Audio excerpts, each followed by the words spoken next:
second week already. Kind of hard to believe. It's a very strange time to be at the Capitol with COVID, of course. But, you know, I am a passionate believer that we were elected to do a job. That job is to be a steward of the taxpayers and to write the checks that best fit the spending needs of the people that write those checks, which is the taxpayer. And obviously K-12 public education has always been a priority of mine. One really important thing to note is, you know, COVID has devastated state budgets across the entire country. And you've got states proposing drastic cuts. There's a lot of states that aren't having any conversations about funding increases. The conversations are reflected almost exclusively on how much do we have to cut. And I'm really proud of the fact that, you know, over the years, it's really easy to spend more money than you're able to afford. It's really unpopular to say no. But we've tried to balance, and I've tried to balance spending priorities such as K-12 education, among other things, court systems, water quality, mental health, things of that nature. But we never spent more than we could afford. And because of that, there's a kind of a grading agency. They're a nationwide group that grades the budgets of each state and how we handle things with COVID. Iowa's not in the top half, or top 10, or top 5. We're number 1. And that is going to put us in a very strong position to be able to make commitments to our schools, to be able to make commitments to all of the other priorities that affect schools, but more importantly, to be able to follow through with those promises. We aren't talking about cuts. We're talking about how much we're going to be able to afford in a year where very few states can do so. So that's kind of a 20,000-foot overview. My goal, of course, is to get many dollars to the Solon School District, along with every other school district in my district, as possible, as quickly as possible. But I'm more interested in what you're hearing and what priorities are reflecting in the needs of Solon folks. And I'll start off, and then I'll let the rest of the board chime in. I think I sent out notes to our legislators, members of the legislative delegation today. You know, today is the lobbying day for supplemental state aid. So whenever you get around to getting a chance to check emails at the end of the evening, like I know you normally do, you'll see mine from there, which basically says, please try and set supplemental state aid in the first 30 days as the law requires, and you know, we really need, like every district, we really need to get a positive increase in supplemental state aid to make our budget work. And you know, we'll do the best we can with whatever we get, knowing sooner is better than later.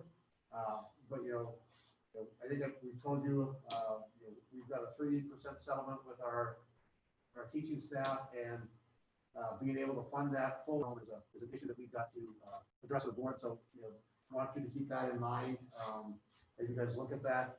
As I mentioned to you, I think we prefer all the money in supplemental state aid. I know there've been some discussions about maybe a smaller supplemental state aid and paying off or funding the budget guarantee, and that would be horrendous for our district if the state went that route. I think the higher supplemental state aid is the way to go for us. When we went through the process of coming up with our district priorities for the legislature that we sent off the Iowa Association of School Boards and advocated there, our top 2 were unfunded mandates and mental health. Those remain our top 2 issues. When the state makes decisions that cost us money, but then doesn't provide funding to do that, it's not good when that comes from the state or the federal level. Unfunded mandates are bad for us because it eats away at our budget. Mental health remains an issue, and I know that's a topic that the governor has pushed. I think that's something that requires additional focus. You know, if that's going to be provided for our youth in conjunction with our schools, there needs to be a mechanism in funding that reflects that as a priority, rather than it getting added to our counseling staff and our nurses, which are already stretched very thin. So those are our top 2. The other ones that that were scattered in there are our top 5 were school funding, which we just talked about, early literacy, which has been a priority for our district, and continuing to support for the teacher leadership program. So those were our top 5. I will start with Rick at one end, and if he's got other things he wants to share, I'm just gonna go around the table and we'll work our way to. Bobby, it's Rick. Thanks for taking some time on your drive home. We appreciate it. For 8 years, I've talked to you about local control, and so I don't have to really say that again, but I will. Probably most importantly tonight, because of a couple of things that the governor said in her address to the state. Okay, very much supporting the broadband push. We're pretty blessed here locally because of where we live, metro area, that it wasn't a huge issue for us, but obviously the COVID situation in March really made you realize the importance of having access to quality internet. And so I support that 100%. Mental health, as Tim mentioned, I was glad to hear her mention that. And obviously the state aid and getting that as quick as we can. Bobby, we have a concern when she starts talking about open enrollment. And that is a local decision. That can't be a statewide decision made at your level. Those are things that have to be addressed internally by each district in the state. And so I think you need to keep that in mind as you move forward. If that continues to apparently rear its head in conversation, please understand where we're coming from and how important it is that every district, not just Solon, has the right to choose how they want to handle it. No, I appreciate all of that. And so 3 things in response to what I've heard so far, just so I don't get a mental list too long for me to remember to respond, and that's okay. First and foremost, I totally agree with the need to get it done within 30 days. Tim, totally agree with the desire to those dollars to go to state aid as opposed to a buy down. Those 2 things just make perfect sense for the size of our districts, and we're not doing public schools. As far as mental health, I've said it repeatedly. We're in a good position financially as a state. It is time. It is time for a steady funding source so that our schools are not attempting to be forced to use the dollars that were already spread thin to fund mental health issues, which have grown exponentially with COVID, with people being forced to do things and stay home and being forced to lose their jobs and be stressed out. I think mental health services, and of course that trickles down to the kids, of course.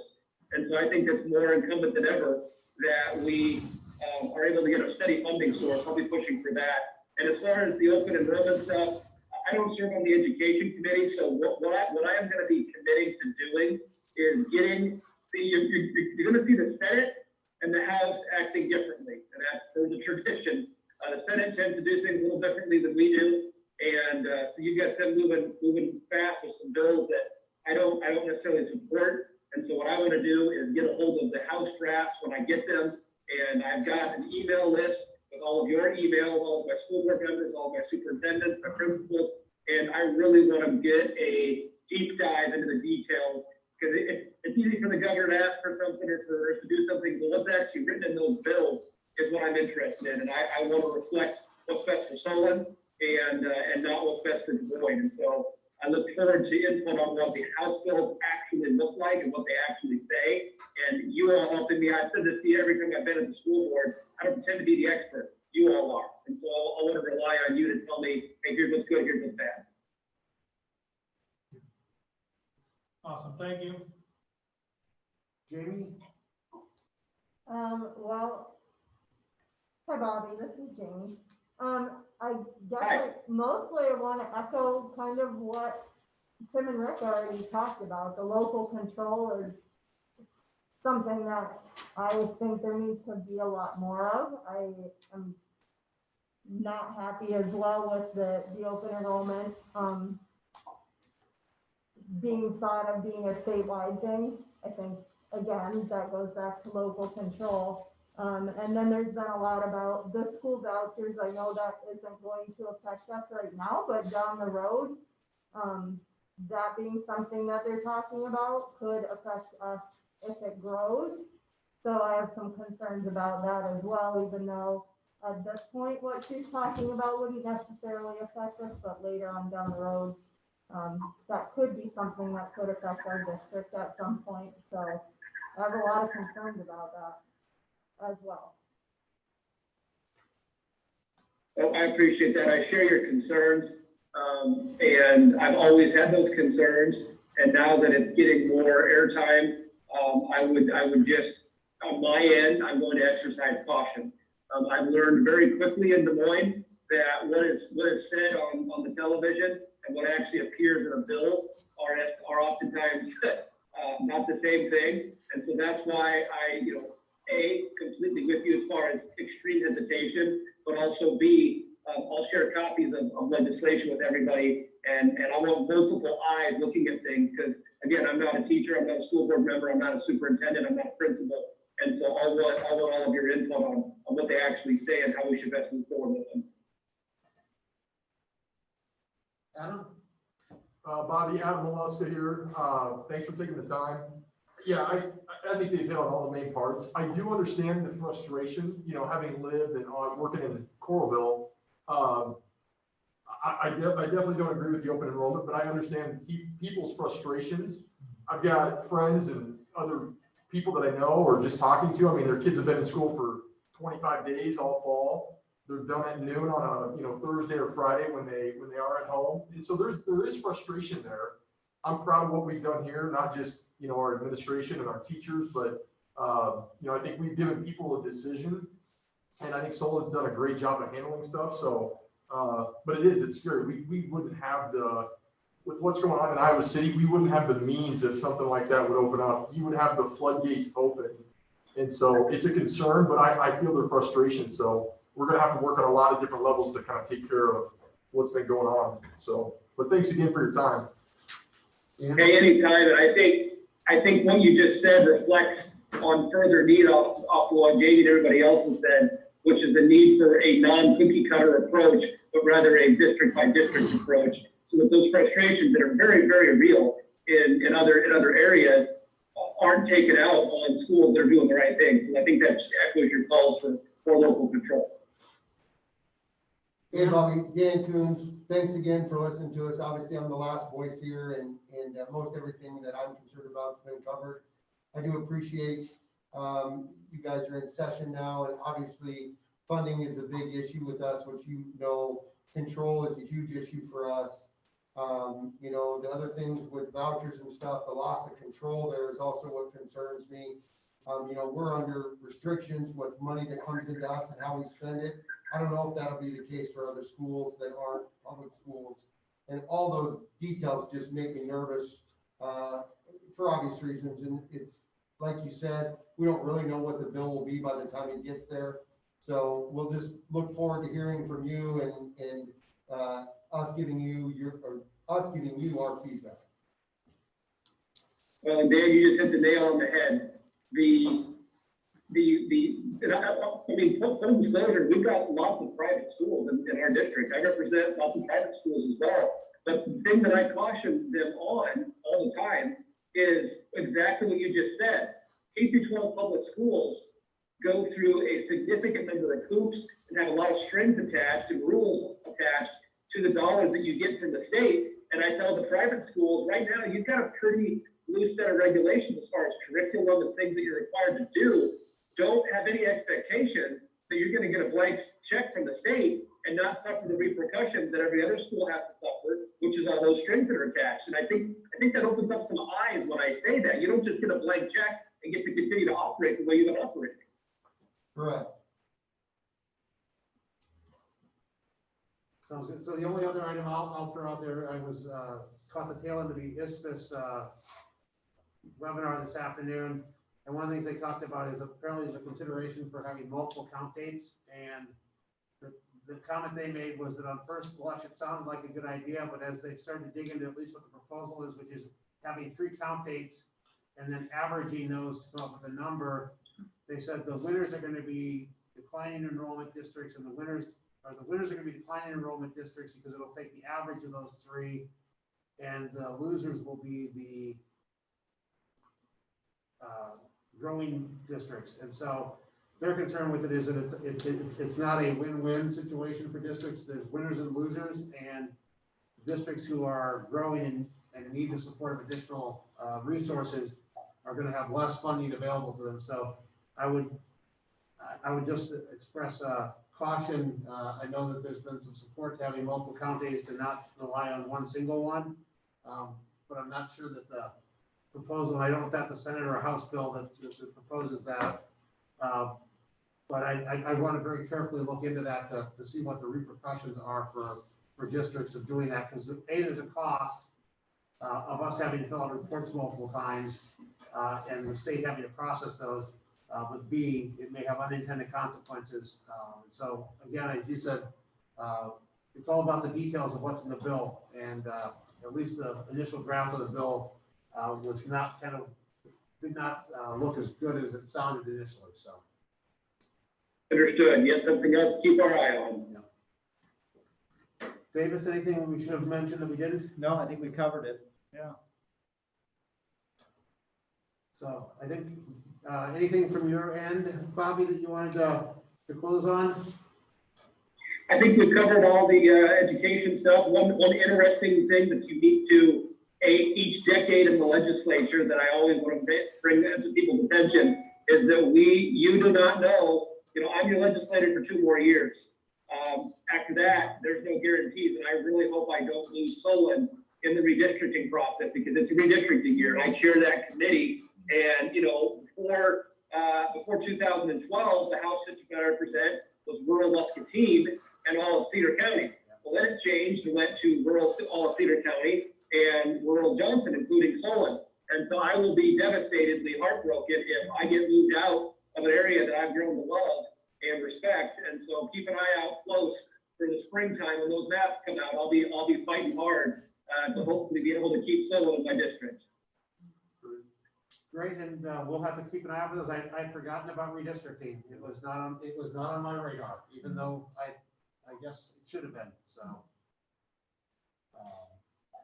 with that, Bobby, you're welcome to stay on the phone and listen in. But I know you're driving. We're going to continue on with our business from there. So. Safe travel. Well, I appreciate you guys. I appreciate you inviting me. And just FYI, I'm going to take this opportunity. I have a call with the Speaker of the House, and I'm going to say that I just got a call to the school board to hear what they want. So you're going to be brought up in conversation with the Speaker in about 5 minutes. We appreciate that. Thanks, Bobby. Thanks, Bobby. Thank you. Thank you. Bye-bye. And Chris, I forgot to ask whether or not we had any registered public comment. Lauren, you said no on yours, right? So then we have no speakers. Okay. Sorry. With knowing that we had a tight window with Bobby, I forgot to ask about Yep, that. and I went and checked, and then I forgot to mention it to you. Okay, celebration of achievements. All right, we have a student here. Zach, you want to introduce your high school student? Yeah, this is Taylor Moore. She is in her last semester at the high school. Found out that she's involved in some pretty cool stuff outside of our walls that is going to provide her an opportunity when she leaves Solon High School. So I asked her if she would just kind of share her story and how this has impacted her growth as a person and a student. Sure. You don't have to if you don't. We have a nice blue X in the center.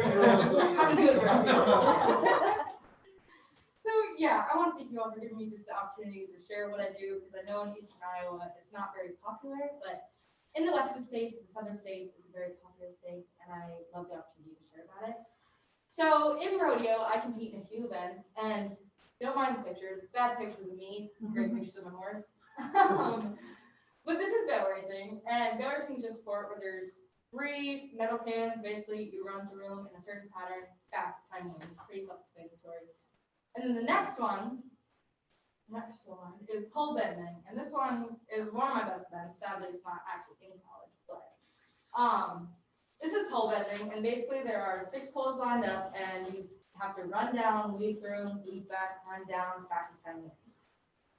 And for this event last year, I was state champion, and 21st in the nation. I went to high school rodeo nationals finals rodeo, and that is one of the biggest rodeos in history. It has an average of 1,900 contestants per year, and they come from Australia, Canada, Mexico, all around the world they come. to the US to compete and see who's best of the best. So that was a pretty amazing accomplishment on my part. This is goat time. I don't have too many pictures of goat time just because, yeah, they're pretty embarrassing. But yeah, basically you run down the arena and you tie a goat. And this is Breakaway, and all you have to do in Breakaway is catch a calf around the neck and then it pops off. There's a string tied to your saddle and that pops off and the cow runs through it. And I am currently sitting 9th in the state for this one. Yeah. And this is cutting. Last year I was reserve champion in the state of Iowa. And unfortunately my horse did have an injury right before nationals and he did not do too well. And I'm not doing it this year because the injury wasn't too serious, but we decided she was getting old, so decided to let her retire. So not doing that this year, unfortunately, but it was an amazing experience. And then these are just accomplishments. I don't really care to read them all, but the most important ones for me are the pole bending state champion and 21st in the nation. And for the top 20 in nationals, they go back to another short round to compete again to really find out how good you are. And I was 0.08 of a second too slow to compete in the short go. So that was kind of sad, but it was a really big accomplishment for me either way. And this year I get to go to the semifinal for the Junior All-American this March. And the Junior All-American is a pretty big deal for me. It's televised and it's just a really big accomplishment for me and my family. So that's amazing we go do that. And for the future, I got a scholarship to Fort Scott, Kansas. I really love it there. It's a small community college in Kansas, but I've also got offers from many other colleges, and rodeo's taken me far, and it's just been an amazing part of my life. And the next picture, it's okay to laugh. This is me getting bucked off. And the only reason why I wanted to put this in the presentation, well, one, for a laugh, two, is because not only has rodeo got me so far in physical accomplishments, it's taught me to be a better person in general. I had to learn horsemanship, I had to learn responsibilities, accountability. And the very unique thing about rodeo is even though we're competing against our teammates all the time, we are such a big family in High School Rodeo Association that even though we're competing against each other, we are constantly looking to better each other. We're constantly wishing everyone to have the best possible run, even though we're competing against each other, because we are a team. That's another photo, really embarrassing. And then the biggest thing for me, one is work ethic, and two, no matter how many times we fail, we're always one step closer to success. And that's why I really want to include these photos, because I got up and I was smiling, I was making jokes about my friends, and they're making fun of me because I fell off. But that day, I actually still caught, and I got a time, and I got second for that round. So it was still a pretty big compliment, and it was a really funny TikTok that my mom made after that. So it was just an amazing experience, amazing learning experience, and yeah, that's pretty much all I got. So yeah, that's rodeo. Well, I grew up in Colorado. Oh, you I went did? to college in Kansas. Really? Yeah, so I know a lot of my cousins and stuff did rodeo, so I'm excited for you. What is it that you'll take from Solon to Fort Scott, Kansas? Well, I think Solon is a very great community to be in, and I just know that stuff I learned in Solon is being a good student and being a good person, which you guys are all about attitude, and that's really what rodeo comes down to as well, all about attitude, and I think that's going to take me a long way in college. I love that about Solon, so, yeah. Any other questions? So the state of Dayton, where's state usually held at? For nationals? Or, well, for high school, where do you guys compete at for? Oh, so we travel around the state a lot. This year we have Sydney, Carson, Marshalltown, Waterloo, Fort Madison, Esterville, Mobile, Iowa. Larchwood, we travel around the whole state a lot. We even had a rodeo at our house. We are fortunate enough to have an own arena and our own setup at our house. And due to COVID, one of our places got canceled, so we invited our high school rodeo team to come and compete at our house. That's great. This is awesome. I'm glad you're able to share it. Yeah, thank you for letting me share. And just, No, it's terrific. Thanks, Zach, for thinking about it. you have to send us the thing too when she's on TV. Yeah, hopefully we. That's one of the things with Iowa High School Rodeo Association. They don't share stuff with Iowa high schools or either of the unions. Yeah. It's because it's not affiliated with them. So we really don't get any information unless it comes from parents or from kids. And so trying to stay on top of that sometimes is a little bit difficult. You know, a couple years ago, we had another student that was involved with fencing pretty heavily and was able to get a scholarship as well. So sometimes there's just those things that, you know, we don't know, or they're not quite as out there or communicated as much, that really have, mean a lot to kids. So we're excited that, yeah, you get to do this and keep doing it. It is unfortunate how our, the top of the high school radio committee, they are very kind of private. We don't really reach out to a bunch of our schools, and unless you're kind of in it, you're not really in it, which is kind of a really unfortunate part. But we are working on getting more advertised, getting more film, getting more out, getting more like affiliation between Solon High School and high school rodeo. I mean, Solon High School's also had some pretty great high school rodeo since my brother made top 10 in his first round at nationals for Saddlebrown Friday. Brooke Brown, Brittany Brown, they also went to nationals for cutting. I'm pretty sure they made first round in those two. So this is kind of a quiet community, but we're here, and I think it'll look really good on Solon High School. Well, Cody Pearl made a career out of it. Yeah, he's in PRC, or Radio Association. He comes to our house to rope sometimes. Well, thank you, Taylor. Yeah, thank you very much. Good job. Thank you. Yeah, good luck this season. Thank you so much. And make sure Zach knows so we can forward the information about when you're on. Yeah. Right out Get there. everybody to tune in. Yeah, of course I can do that. Thank you guys so Thank much. you. Thank Have a good night. Have a good I'll night. let you go to your business stuff. This is the fun part of our meeting. Yeah, I know. Okay. Administrative reports. Yeah, pick them up. You are. So obviously you guys have been in the loop with ICAP and how the last 3.5, 4 years, that team at the high school has really focused on creating meaningful experiences for all of our students, and one of those essential components. So the self-understanding piece, the career information, career exploration, post-secondary exploration, and then the decision that they end up making once they kind of leave high school. Unfortunately, with this year, I would say we've taken a step back with no like intention of doing so, but we just haven't had the ability to do as many purposeful activities and things with our kids, because a lot of it was done in whole groups and then breakouts, and we bring people in, and a lot of different trips outside of the school as well. So what we started this year was really focusing more on that self-understanding piece for all grade levels, specifically 9, 10, and 11. We had 7 different lessons that our ICAP team, Mr. Thompson, helped create, that we delivered to students to really identify some triggers within their own minds as to how they handle different events that go on in life, whether it's a decision about a class to take, a decision with a friend group, something that is out of their control. So we worked through that, and it was pretty well received, except the way that we did it was very kind of one-on computer, so there wasn't a lot of interaction, again, with student-to-student interactions or teacher-to-student, because we were using Google Classroom for the majority of that work. But as we transitioned kind of to the break and then coming back, we thought without having the ICAP conferences that we traditionally had, having students prepare for those, to walk through all of the stuff and activities that they've done with their seminars and then their parents, because we're not having those, we wanted to still have a purposeful approach to course selections and moving forward for next year. So that's really where our ICAP team is right now. Davis, if you bring up that slide deck that's on the agenda down below. It's one of the PDFs down there.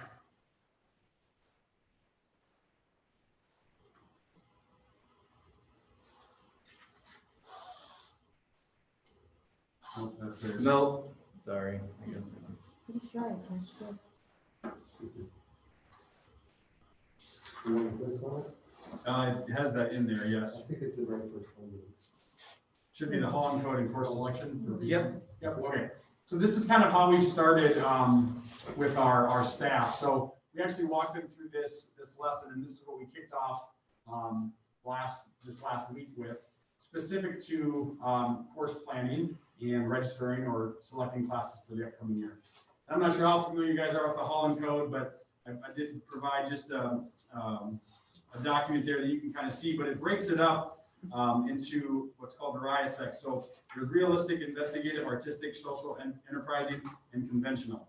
then if you look inside of that, it actually has some descriptors as to what people that would fall kind of in that category would be considered. Doers, thinkers, creators, helpers, persuaders, or organizers.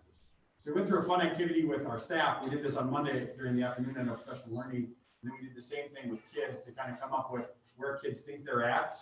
And then one of the activities that our staff participated in specific to this is looking through our program of studies, the planning guide, to see what elective courses we offer and where they would tie into this specific chart, so that when kids are thinking about classes that they can take, how does it tie into the skill sets that they want to either get better at or things that they're already really passionate about.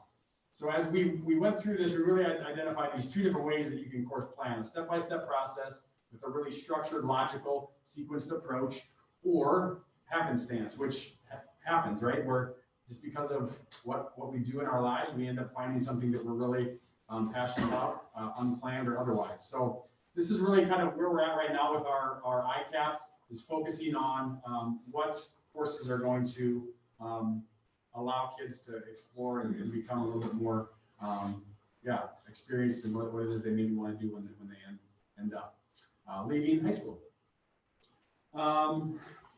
Keep going. I think there's a whole lot more on that. So one of the changes then, as you look down on the agenda for tonight too, was the course planning guide that you guys have access to. It will still get tweaked a little bit, and the only tweak is going to be really adding what part of that Solon code correlates with the elective courses.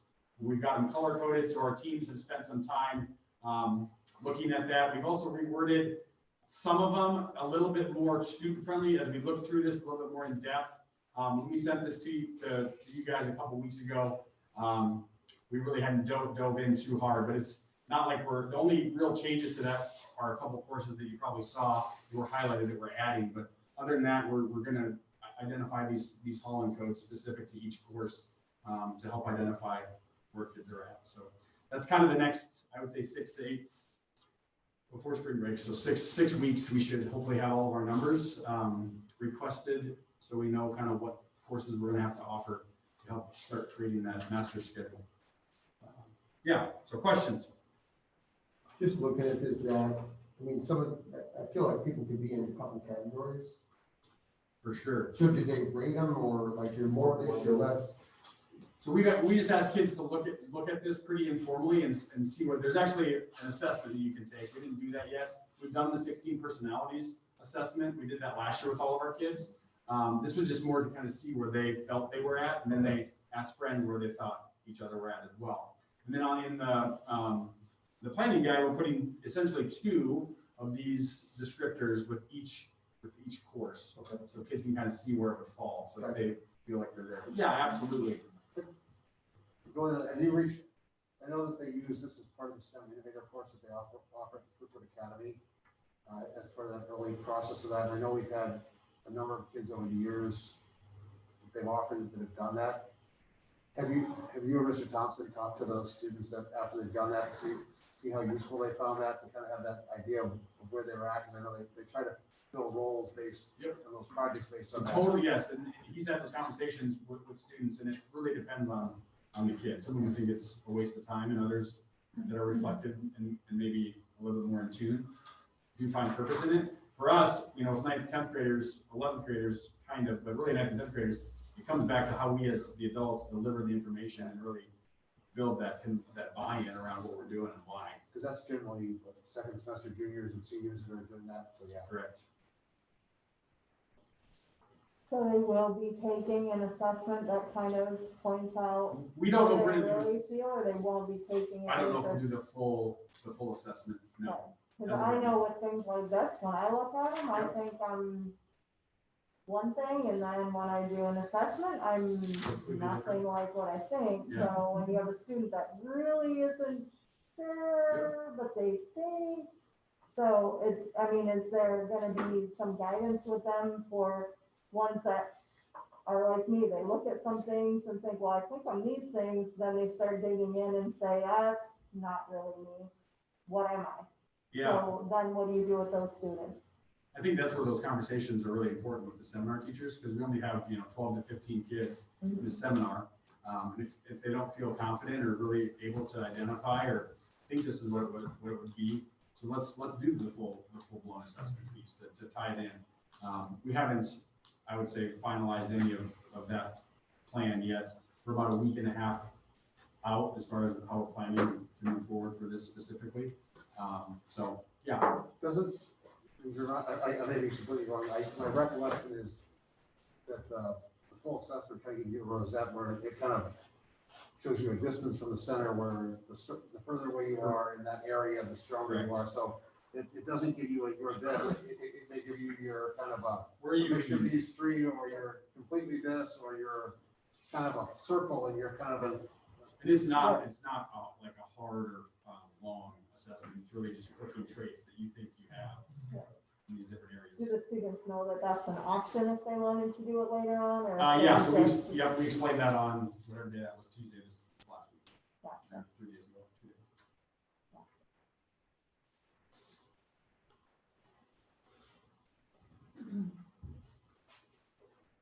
Other questions?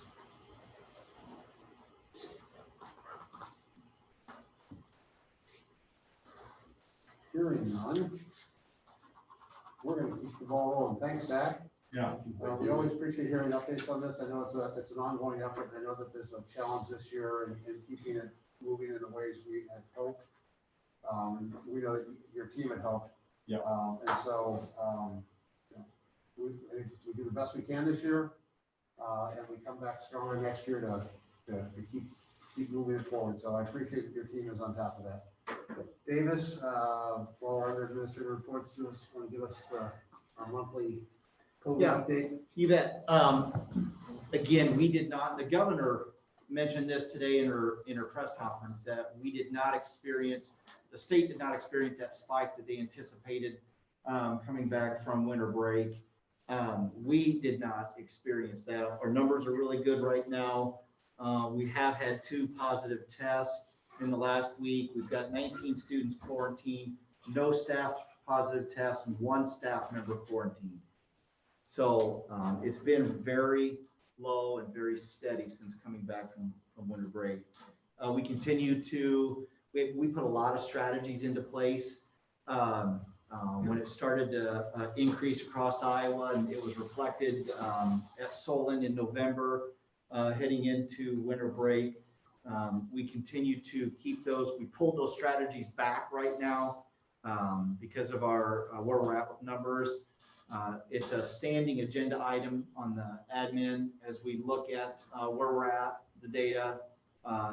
And we know that we can, whether it's district-wide or building-specific, implement any of those strategies to combat teacher absenteeism or student mitigation or anything like that as we see. I know there was a few weeks ago, the state lifted a few of the tighter restrictions for activities, extracurriculars. We have not fully lifted those as permission from the state. One of the things that the governor talked about with attendance was still honoring social distancing. And so that we can still have that possibility at our events, we are still limiting attendance. We have expanded it to beyond households, so it's still households. And now we've included senior passes in our community and activity passes. So we've got more students and more general community attending. Our gym, I believe our capacities since removing those bleachers during the renovation is about 1150. And we have been keeping tabs, and we have not exceeded 350 at any ball game. So you may attend a game and you might see that there are families or individuals not necessarily social distancing. Masks are still expected at all these events or to be worn. But if someone does, we are limiting capacity so that there is the ability to social distance at these events. We made a special, we tightened it though this last Saturday, for example, the big wrestling meet, we limited it to tickets per wrestler, knowing that we had many, many more teams than just a regular basketball game. So we're trying to do our best to make sure that gym doesn't reach a capacity where it wouldn't be possible to social distance if you wanted to. Vaccination, we've been in constant, repeated contact, especially the last 7 days, with Johnson County Public Health. They've been doing a great job of communicating with us, not only the information that they have, but the information from the Iowa Department of Public Health through them to us. Education is in this next phase. And so we've kind of turned over the next steps to our nurses. And right now we surveyed all employees, even our voluntary coaches and our substitute teachers. And we're determining who wants to get the vaccine. And if you say yes, do you have any pre-existing conditions that we should be aware about? Because our nurses right now are placing everyone into tier 1 and tier 2. And that's what we've been asked to do. And what they're going to target is the tier 1 first right now. And we had a definition of that and how to do that. And our nurses are working on all that stuff. And then just today, there was an even tighter definition. So things are constantly changing as Johnson County said, we have a lot fewer available doses than we originally thought we would have. And I think the state's in the same boat. So we're working on the tier 1, tier 2. I think right now, it's pre-existing conditions educators. It's those educators that are working closely and directly with students that may have underlying conditions, special needs, things like that. We're also targeting where confined spaces like buses. So, drivers are gonna, be elevated on that list. So We should, on our bus drivers, like Dad mentioned it, that for any of them that are veterans, the VA is hosting next week through their system. Veterans can go in. yeah. And get there, that may be a way of working around it for some of our volunteers or our folks who are veterans. That may be a way to get them further down the line, because the VA hospital has a good. Our bus drivers, they don't use their email or surveys quite as like the rest of the district. So Chris and I are actually going to go out there tomorrow, sit down with them, explain all this to them, and then just verbally get that information so that we can get it to the nurses. So that, our nurses are doing a good job. We want to get this all gathered and submitted to Johnson County Public Health, because it's kind of like, hey, if we're ready to go, we'll be first. And there's other school districts that could, we want to get a jump on it. So nurses are working pretty quickly, and we're gathering as much data as we can to get our employees through this. New topic? Any COVID questions? I know that you and I chatted about the one, but I'll broach it again. I think we just have to appreciate you guys staying on top of it with the substitutes. I think that February 8th is going to be our date where I think that, if the legislature is pulling up that bill on requiring face-to-face educational opportunities next Monday, the tea leaves indicate that it's going to pass next week. And then it goes in effect, it will be effective 2 Mondays later, so that would be the 8th. So we just have to be cautious that, I think that there's going to be a high demand, districts that are not currently going face-to-face for subs. And so I think we just have to make sure that heading into that, we're well aware of what our needs are, because we've got limited sub supply, just like everybody does. And so I think we just want to make sure that we're proactive, particularly between now and spring break, when we, and hopefully some of our teachers will have gotten both doses of vaccine. We just want to make sure we have subs available within that critical window. So I appreciate you guys are staying on top of that, and I know you are. I just wanted to say that publicly so that we, so that everyone knows that we are attending to it, and there are some things that are out there that complicate the availability, could complicate the availability that you guys are monitoring. So, other questions for Davis on? One other thing I just want to touch base. We met with, Josh and I met with pre-K 5 staff to make that announcement as far as the administrative assignments for next year. Jessica will be full-time at Lakeview next year, which opens up that vacancy at the intermediate school. We've been really making headway on the process. We advertised it immediately. It went up on the 19th on Tuesday. The search firm has been very impressed with how quickly we have applications already in and a lot of interest. We're going to follow the same process we did when we hired Jessica, I believe 3 years ago. It was very thorough and it was very comprehensive with involving a lot of stakeholders. I've talked to the grade levels at intermediate, face to face. They know that, you know, my door is open with any conversations, concerns, or a part of the process. Surveys went out today to staff at SIS, and we sent a survey out to all 2nd, 3rd, 4th, and 5th grade parents in the community. And already, this went out this morning, and mid-afternoon, we had almost 100 responded already, families. So we're going to keep that open until next Friday, and it will really help us really identify those characteristics, those traits, those attributes that we want in a leader. So again, the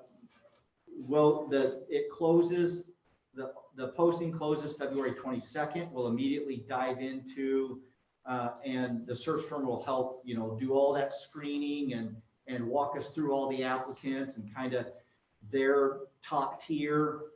From there, we'll make a selection, and we will do kind of a pre-interview with a large number through Zoom, like a 20-minute.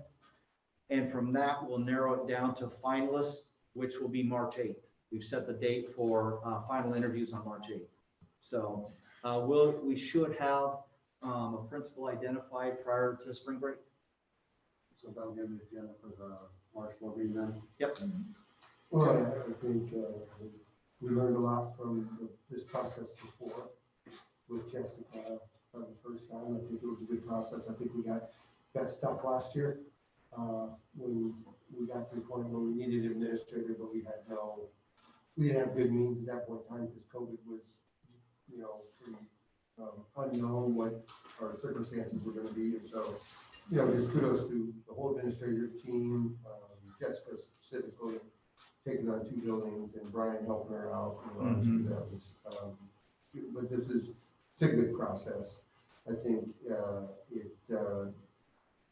it bodes well the last time, and I think it'll be just as good this time. Sounds good.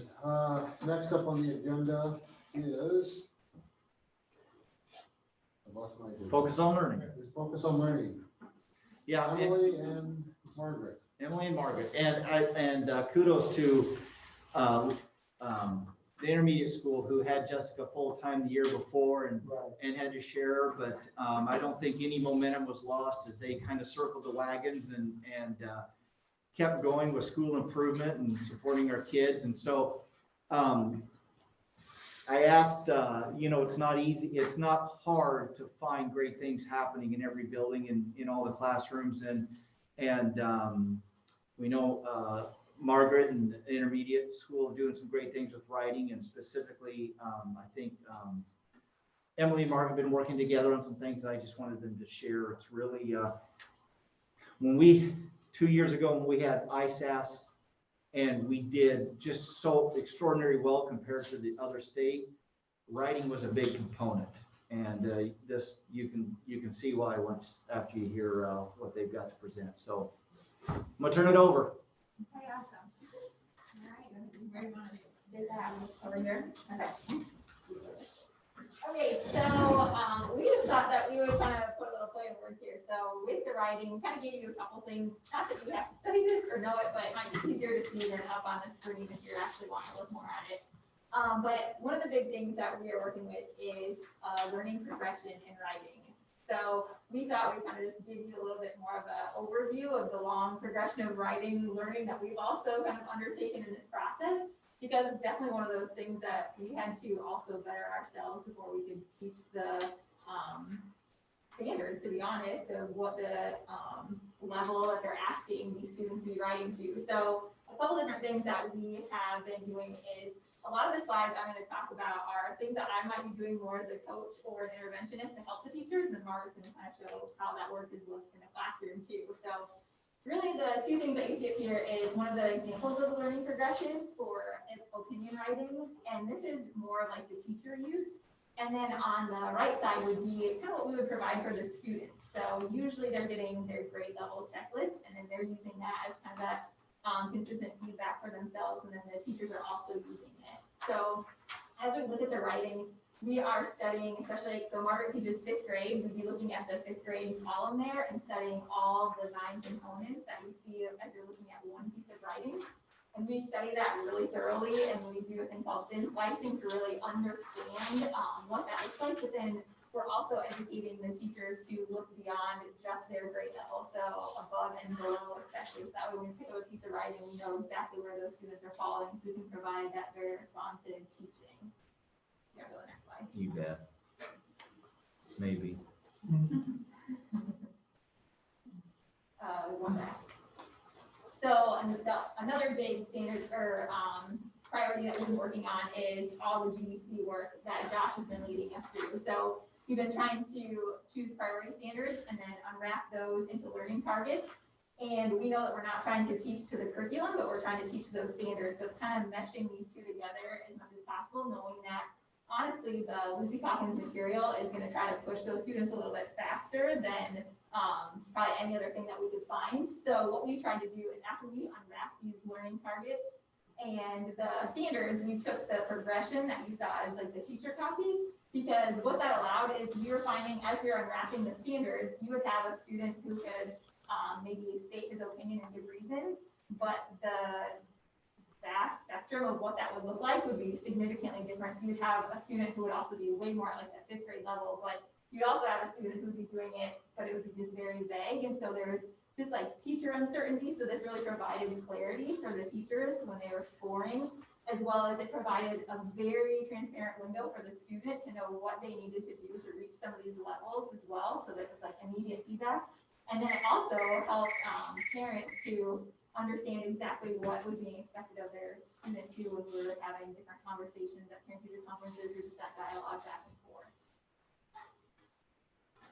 Yeah, so like Emily said, we really use these learning progressions aligned with our learning targets from our standards to grade the students' writing. So to kind of give you a snapshot of what this looks like in the classroom, each writing unit starts with what we call pre-on-demand.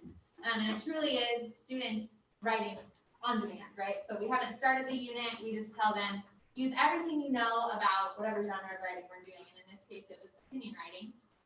So these kids have had the units of study now for a long time. So they do definitely have background knowledge of opinion writing. And kind of the 3 main genres that we focus on in writing are narrative, opinion, and informational. So they get exposure to that from kindergarten. So they just kind of use what they have to write an opinion piece. And so I pulled 2 examples of pre-on-demand from 2 very different students. So you actually have the examples printed out there as well. I think they're labeled with pre and post. But this we'll just call student A is an example of a student who scored fairly high for a pre-assessment. And really, when I think about the support that I need to give the student as a teacher, she's going to get most of her support through this whole group mini lessons, and then just our normal student teacher confirming each day. So if you want to go to the next one. This is student B, and this is obviously very different.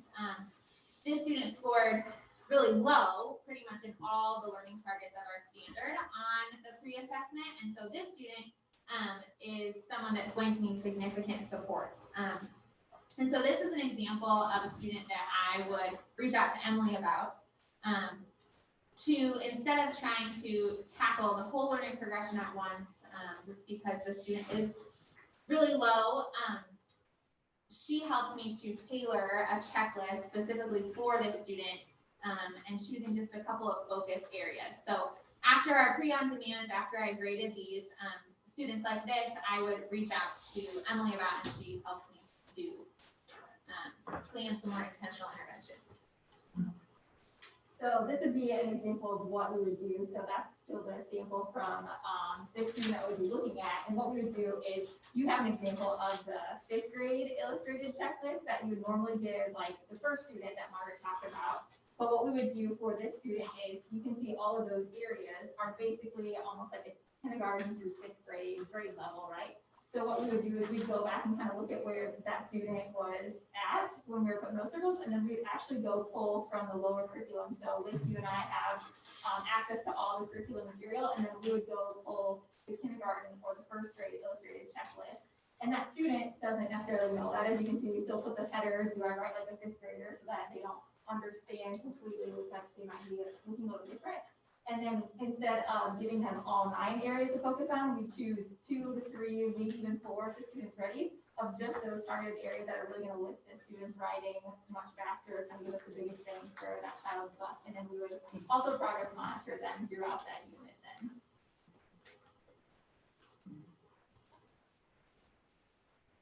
So really, when you're looking at the unit as a whole, we kind of break this down. So you can kind of see the progression of writing throughout. So if this is a single unit, would be an literary essay, it's almost broken into like 3 chapters, which the talking material calls bends. And so that first bend is kind of where you see the gray heading there. There's about 5 lessons where we would be doing significant explicit teaching, modeling, kind of delivering them all of the tools that they're going to be needing throughout this unit. And then the next layer of gray would be the bend 2, where they're going to start doing more of this on their own. It would be a little bit more of that conferring and strategy group. So a lot of dialogue between the teacher and the student. And then bend 3 is where they really get to apply it on their own. And then Margaret would be doing a lot more of just that individual conversation with the students. So this is also something that we provided last year's special education team a bunch of PD on. So that way they were also very familiar. So that way we could be doing a lot of integration with them, and they would also understand exactly what was going on in core. So we kind of use this to help model. They can go pull some of these lessons, but then also do in special ed. So if a student might be seeing Nicole Dunkel or someone, and she says, hey, the students are at the 1st grade level, will you help me on? Then we can go find some of those materials. And she might say, hey, really just needing help on endings or conclusions. Can you find me some stuff for this level? So we'll go pull that for her as well. So this is just an example of a student's writing from bend 1, bend 2, and bend 3 of our opinion writing unit. So like Emily had said, in bend 1, there's a lot of teacher modeling. We actually collaboratively write one essay together. So each student is writing their own essay, but I'm also writing one, we're writing it together and modeling for them. So it's very model guided for them, lots of teacher explicit teaching. And then bend 2 comes, and this is where that gradual release kind of starts to happen. And so the students are given their checklists, and we really make it a point to teach each part of the checklist. We look at sample 5th grade writing and score the writing together using the 5th grade illustrated checklist so that the kids can understand how to use those for themselves. And then by bend 3, this is where we kind of started using the learning progression with the students. And so bend 3 really begins heavily independent writing for the students, where they're just applying everything they've learned. And so this is an example of a student's bend 3 first draft that they had turned in, and I graded these essays 1 learning target at a time. And so this is a picture of the rubric with our standard and learning targets, and then just a snapshot of the progression area that matches our learning targets. And so I would circle what I thought they were for introduction, and then I would pass that back and they would revise and edit. And so with that, well, you can talk about the goals first, and then we'll talk about the progression. But hopefully you can see as the unit goes on, the writing actually looks more maybe sloppy or just edited and revised. And that's actually the cool thing about these units of study is as it goes on, it becomes more independent, and the students get super reflective, and they're really marking up their writing.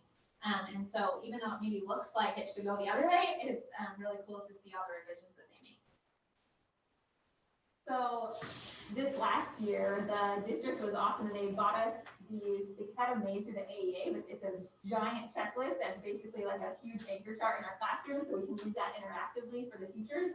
And so one of the big strategies that Lucy Hawkins actually kind of encourages teachers to do is make this super interactive. So those sticky notes are actually things that after Margaret's given that feedback, you saw she kind of had some writing on there too. They can read that and reflect, and then they set their own goals. So on the sticky note, we'll have kind of like their signature, and then they'll set what they want to do and what they want to work on, and then what area of writing they're going to focus it in. So like that top one might be lead, and you can see there might be like 5 or 6 sticky notes in there. So now the teacher, Margaret, can see all the students who really want to work in that area, so she can really responsibly go work with those individuals and specifically tailor that instruction to helping them vamp up their leads a little bit. It's also helpful because the students then can see, hey, my 5 friends over here are working on the same goal as I am. Let's work together and let's collaboratively work through this. Or they can see, hey, someone else is actually working in another area. They might be an expert, so I can go talk to them about this. And it just helps Margaret really know exactly how she might need to work on her core instruction. If 17 kids have goals in the same area, then that's something we got to work on in core. Otherwise, she knows what strategy group she can be pulling to as she's going through this, through Ben 2 and 3. Okay, so this is an example of the work that the students and I did right before they started revising their Ben 3 drafts. And so by this point in the unit, the students really understand the genre of writing, they understand what opinion writing is, and they also understand their checklists and what the expectations are for a 5th grader. But we use the learning progression together to see not only what it looks like as a 5th grader, but what it looks like at all the other levels as well. And so this is just an example of a whiteboard in my classroom. And I had told the students that I had graded their introductions for their Ben 3 writing, and that I now, at this point in the unit, I'm not only just trying to check off whether or not they have the learning target, but I'm really trying to ask, did you do it like a 5th grader? And so this was super powerful for the kids to, they helped me come up with all of these, and we just together wrote what an introduction might look like as a kindergartner and a 1st grader and a 2nd grader, and all the way up to 5th grade. And you can just see the light bulbs go off when they're like, oh, wow, look at all that's in the 5th grade introduction. And they can really see what's expected of them. And while that checklist is super great as the unit goes on, this was really a cool thing to do towards the end of the unit for them to really refine and now say, okay, I can do this. I can check off all my learning targets, but can I do it like a 5th grader? And so after we did this, if you want to go to the next one, I just typed up exactly what we did together, and now this is posted on the board while the students are revising their introductions, and now is used as a tool that they actually created themselves to revise their introductions. And so in opinion writing, in the standard, we had unwrapped 4 learning targets, and so there's introduction, body paragraphs, transitional phrases, and conclusions. And so if you just want to click through the next few slides, these are just, we did this with every learning target together. And so I graded their essays 1 learning target at a time, and they revised 1 learning target at a time. And we did this work together before they revised. So the body paragraphs was definitely the most tasking because that's the longest part of the writing. But yeah, so we did it with all the learning targets. There's just some more pictures of the writing that we did together, and then what we came up with for examples for each level. And this is something that was like newer. There haven't been a ton of teachers who have tried it to this level yet, but it's so powerful. And then if you think of a brand new teacher or a teacher new to Solon who hasn't had all this background, it's also that guidance for them too, like, oh, okay, I know I can go teach this now, kind of gives me another example. So kudos to the teachers who are trying some of this and then also pull their team members along for a little bit and give them that support as well. So to kind of show you the product of this work that the kids did, this is student A again, and we'll look at student B, the same students that we saw their pre-assessments for.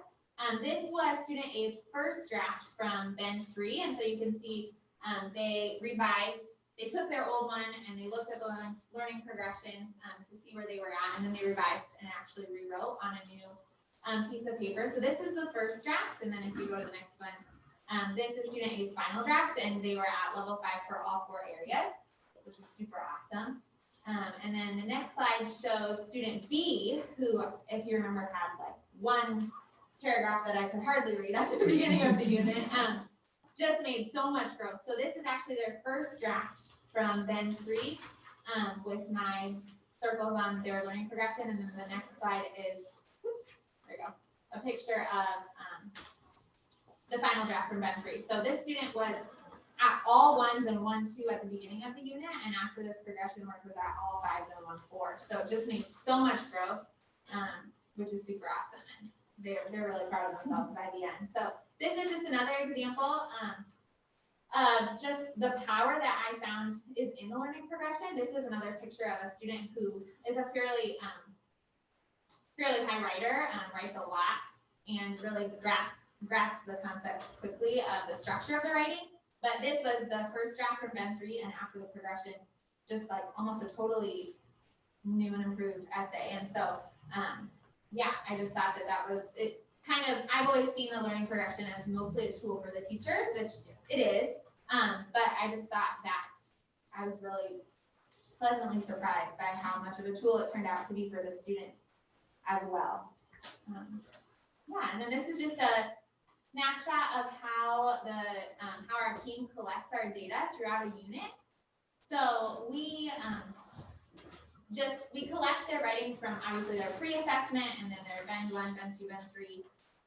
And then they also take a post on demand. So they're asked to, by the end of the unit, do another on demand. Okay, show me what you know now. And we understand that it's just one 40-minute writing block where they're writing this post assessment. So we know that they don't have a lot of time, but it's amazing after a unit what they can do in 45 minutes to just really show what they've learned. And so this is just a snapshot. So this would be the students' names would obviously be over on the far left, and then you can see their grades on all of the different writings that they've turned in throughout the unit. And I think just the most important thing to remember is that the standards are end of the year goals, and even as teachers, we have to remind ourselves of that all the time because but these are end of the year goals, and so we are always reassessing, and we're also not basing anything off of just one piece of their writing.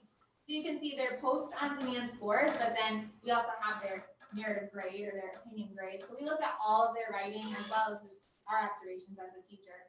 And then the units are super awesome because the way that they are cycled really allows us to cycle and reteach maybe things that students didn't pick up the first time around we taught it. And so, yeah, this is just a picture of some of our data logs for our writing unit. Very nice. Questions from the board? First of all, Linda, are you piloting this yourself? I mean, are you the only teacher kind of doing this? You just said pulling other teachers along, so. Yeah, so really what I was trying to say is like the colors part, like that chart and how Margaret's actually like writing with the kids. I'd say that's a newer strategy that a couple of teachers are kind of taking the bait, like we've learned this when like the district just sent us out to Teachers College in New York where we've had these different learnings. So you can only provide so much of that, for everyone to chew off right away.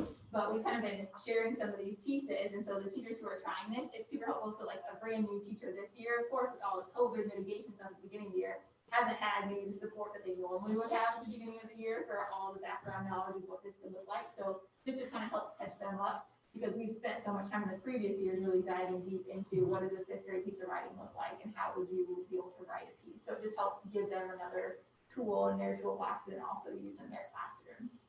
But no, everyone's been doing this. I mean, a lot of the other work that you saw, this is just kind of a new piece.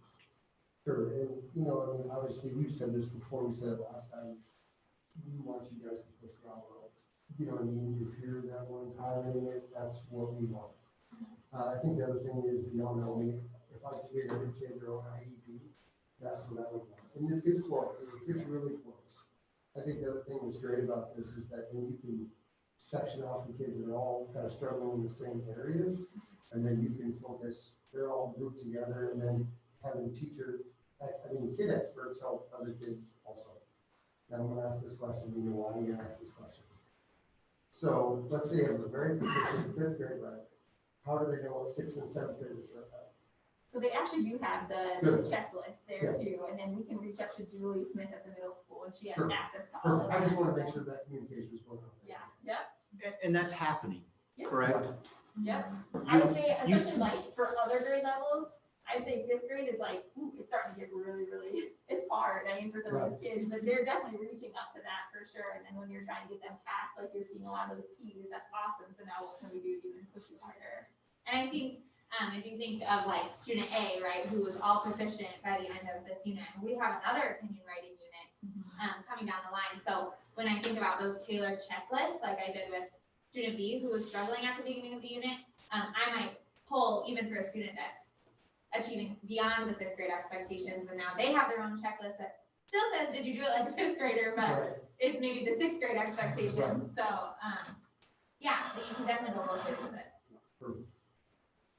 Having young kids I've seen it, just, I've got one that's in sixth grade, so I remember seeing some of this kind of stuff at the conference last year where they reflect on it, but it does help parents too to see in some of the conferences we've had, what is the expectation, or what does that writing look like that they get to achieve? Is it the punctuation? Is it the different flow? It's really good, and it's amazing to see some of the growth. I was reading through on that.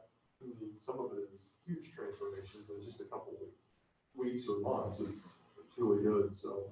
And a very reluctant writer too, I mean, super reluctant, so. Well, I know we've got, my third grade.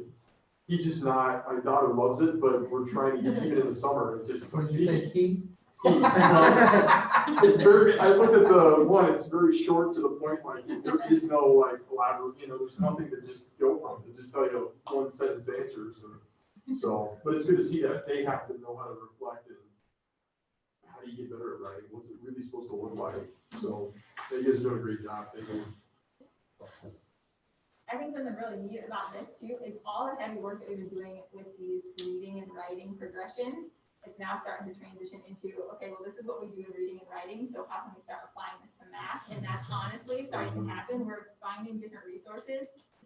There's not really a resource out there besides you can kind of follow the Common Core, and they have a little bit of that, but a very visual one, because I think what we're finding is the same thing with writing, right? When we first came, I know when I was a seventh grade teacher here at Solon, the first year we tried this, I used to hate teaching writing because I was never taught how to teach it. I didn't feel confident. And so that's what we're learning with math too. Our teachers don't feel confident to teach it the way we need to be teaching the students to have mathematical reasoning and to really understand that. So we're trying to tailor some of these awesome practices into our learning about math to help lead the teachers in that as well. It's also been really cool to see this. Emily is so amazing and presents all this amazing stuff to us and teaches us how to do it at our CLTs. But it's been really cool as we've kind of finished unwrapping our literacy standards as teams and made learning targets for the students to now just kind of, it just floats right in. And so now we really have an understanding of the standards and what's asked of the students. And so that makes it that much more accessible for the students when the teachers feel really, And part of our assessments are gonna be writing correct. The new state assessment Starting has a this big year. writing component, and remember, we've only got to take them once. Yeah. We didn't get to take them last year, and that first time they came out, we were way ahead of the game with the amount of time our Yeah. kids have spent on writing, and it showed in the disparity between Solon and the state. So is that, free writing by hand, or is it, some will be done on the computer? The whole test can be on the computer, but because we don't want the keyboard to restrict our kids, you see how much that fifth grader wrote. Yes. That we have chosen the last time and this time coming up to do it by hand. Thank you. You answered all my questions. Well, I guess. That's a first. Wow. The whole board. I think David's speaking to my questions in advance. Ask these questions and, you just save time if you ask them, answer them up front, so. Next, we're gonna add your questions in the end, so you won't get to ask them either, so. That's right. Hey, thanks for putting that Thank you. together. Thanks for making it up.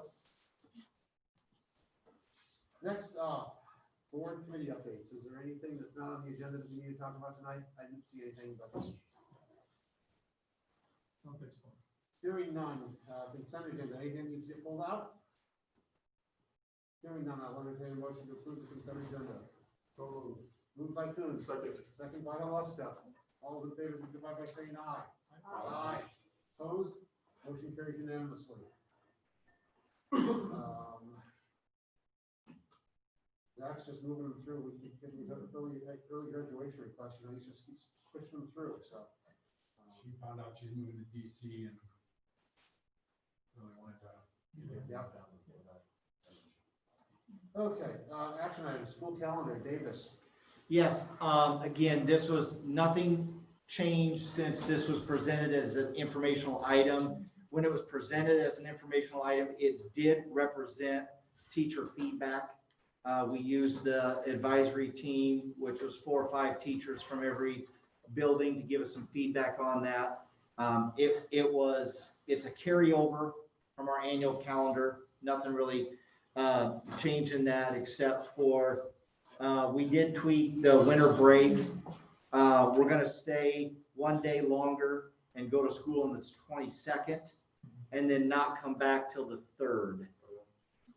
That was the one suggestion by a teacher. We put this out to the advisory. I explained components of it, asking for any feedback or any concern, and there was no change based upon that either. This is kind of a different point. Do they usually start athletics back high school on the 2nd? Is that kind of the? Of August? Oh, no, sorry, January. You know, when we wait to come back on the 3rd, it seems like some of that's starting, I don't know. It does. I mean, and it depends on other schools' calendars that may be hosting something, Yeah. or the WAMAC in general decides we're gonna host this on this day. Not all schools are back, so that does happen. I'd say historically, there's usually something that weekend in some capacity unless it Yeah, it falls seems on. like that. If the second's a Friday, there's a full slate. If the second's a Thursday, it's probably wrestling that night. No, I think it's good that the, kick it back to that advisory committee and all that. They're the ones that know better than us on calendar stuff. And one thing that we've done a really good job of the past, these calendars, future calendars moving ahead is shifting as much as we can. If there's ever an early release, that being on a Thursday, Oh, it's consistent. staying consistent. Yeah. Is there a motion? I'll make a motion to approve the calendar as presented. Motion by Haluska, Second. second by Wolf. Any discussion? Hearing none. All those in favor signify by saying aye. Aye. Opposed? Motion carried unanimously. First reading of board policies 509.1, 509.2, etc. Board policy committee is not Ann this year. It is Rick, isn't it? Rick. and Absolutely. Jamie. So, what do you Jamie want to really say? took it on. Welcome. Absolutely. No, I talked to Josh about all these. Seclusion room, use of force, that's what this is about. There are some forms that he needed to get updated, which he was working on. Keep going, just go down. What's that? No, I'm talking Oh, about David. there we go. Yeah, there you So no, I mean, I think, he was comfortable with everything. I did ask him about the, in terms of from an authoritative standpoint, what the chain of command was, and I think there was gonna be some conversation on what his role was versus what Davis's role was, and if he was gonna take on some more of that and get some of that off of Davis's plate as we talked about, so I'm confident in making a motion to move forward unless Josh has something to include, or Jamie, I'm sorry. go. No, Just know that Josh spent many hours on Zooms or webinars with Allers Law or the Grantwood AEA as far as applying the law, interpreting it, and so we feel we're very tightly aligned, and any changes from the policies came from ISD. Josh, anything you need to add before we move forward? No, I don't think so. I think the biggest thing is just the training piece around Chapter 103 for staff, especially principals, as well as those staff who are in immediate contact with students with significant behavior. I did visit with our special education teachers today just to share some of the big changes in the policy, and a lot of the policy changes are related to documentation. There's a significant more documentation and accountability on the part of those involved in any seclusion or restraint. One of the pieces that we're going to visit about as an administrative team a little bit more moving forward is just in each building, what if we were to identify a seclusion room, and we don't really have seclusion room. We use some rooms in that capacity, but we need to be consistent in how we identify that. So The motion by Jensen to approve, and I thought we had a second by Wolf. Did I hear that? Sure. Correct. From the committee, that's From what. the committee. We always like when policy committee moves in seconds. Any discussion? Hearing none. All those in favor of approving the first reading of these board policies, that means they'll come back again next month. Signify by saying aye. Aye. Opposed? Motion carries unanimously. Next up is the dormant activity fund transfers. Dan, this is a budget committee thing, so we had 3 of them, if you recall. Yeah, 2 were fairly insignificant. They did have a middle school activities fund that was about $1,800, $1,500. $1,700. Yeah. And so, we just had a couple, we met, and, Tim and I and Davis and Pat, and, just look to, push this back to the middle school. We talked about them being able to use it we talked about maybe the podcast stuff or other, possibilities that way.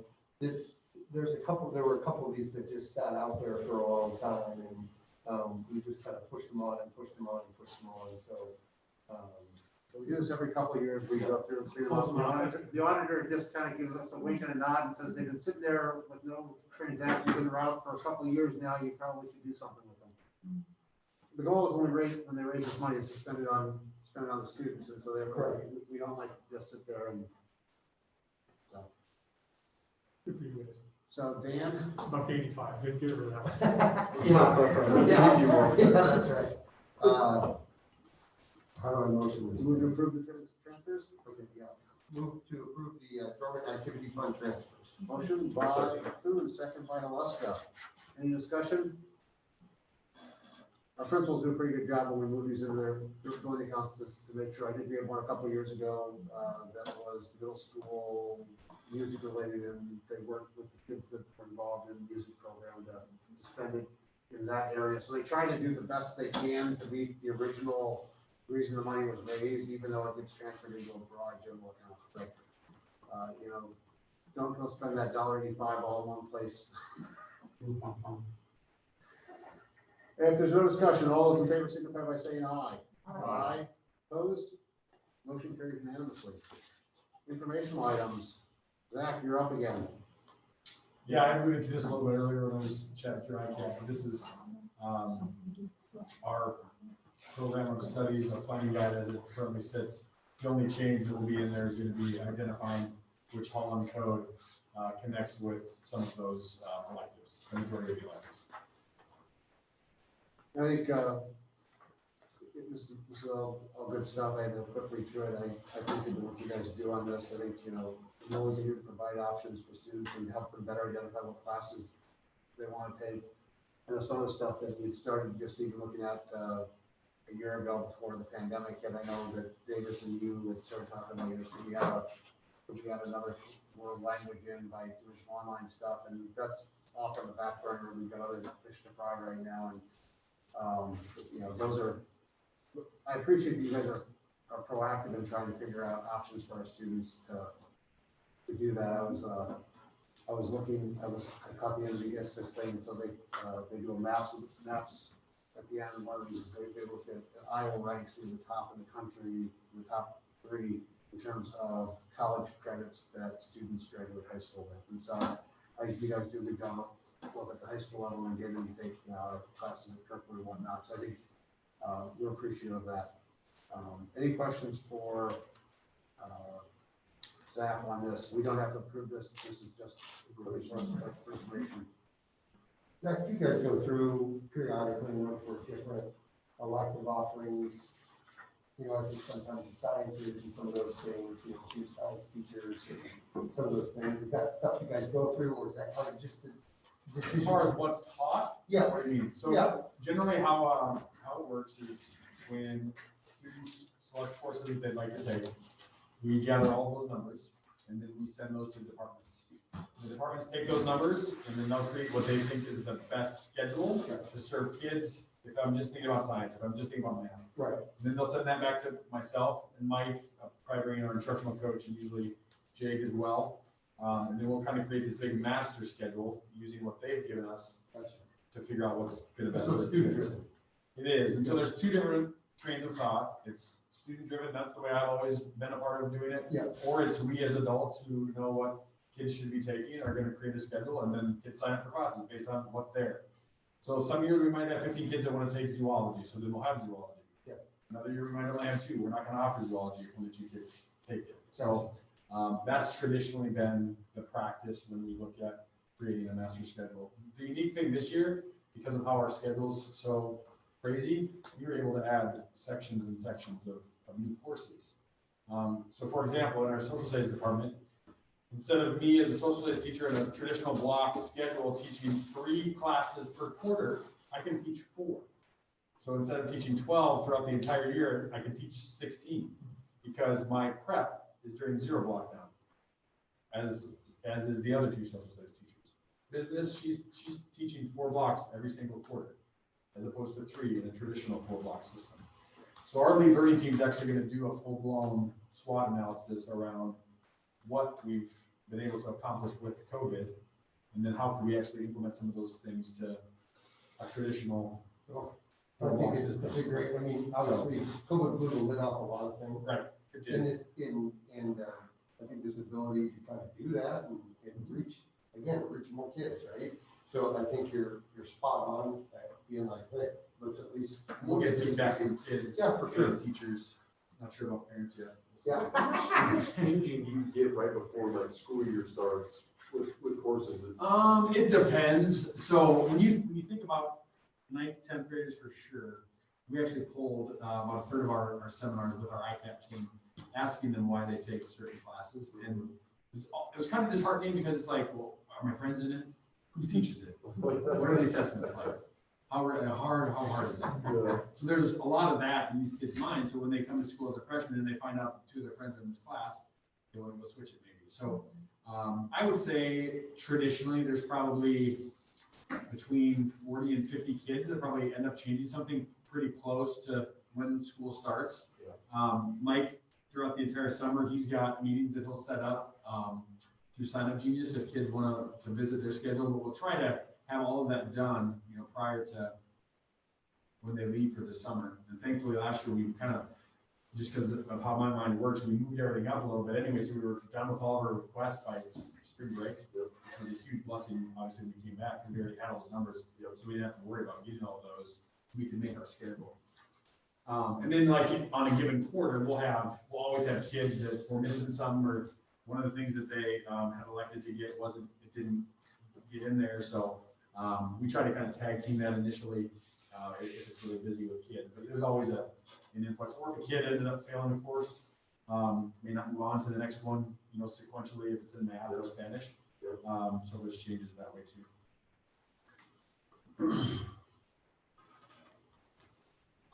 I'll ask a silly question. I was reading that there's a restriction on the teaching assistants, so I don't remember that being in the past, maybe I just read through it quickly. I didn't remember that we even talked about it in there.